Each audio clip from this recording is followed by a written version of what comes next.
गोजोनथाव खौरां।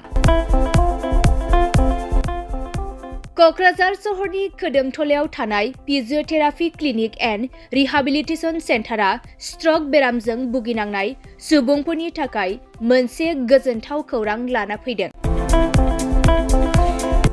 स्ट्रक बेराम जानाय सुबुंफोरखौ मोजां फाहामथाय होनो हानायनि सुबिदा होगासिनो दं क'क्राझार सहरनि खोदोमथलायाव थानाय फिजिअथेरापि क्लिनिक एन्ड रिहाबिलिटेसन सेन्टारा।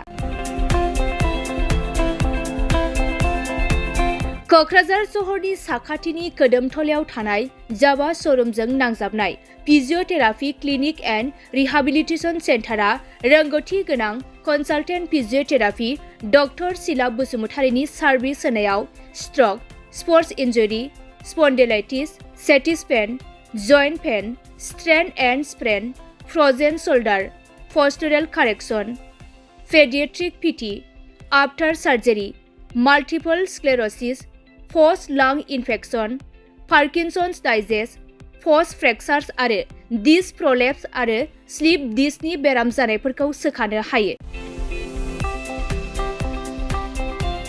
आरो बे फिजिअथेरापि क्लिनिक एन्ड रिहाबिलिटेसन सेन्टारा क'क्राझार सहरनि गेजेरावनो बेरामिनि न'आव थांनानैबो सार्भिस होनो हानायनि सुबिदाखौबो होगासिनो दं।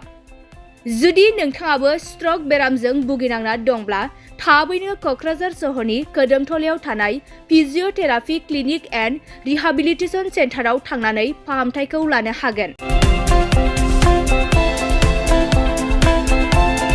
लोगोसे नोंथाङा आबुङै मिथिनो थाखाय 600015976629 एबा 9101439836 जानबुं नम्बराव कल खालामना थोंजों खौरां लानो हागोन।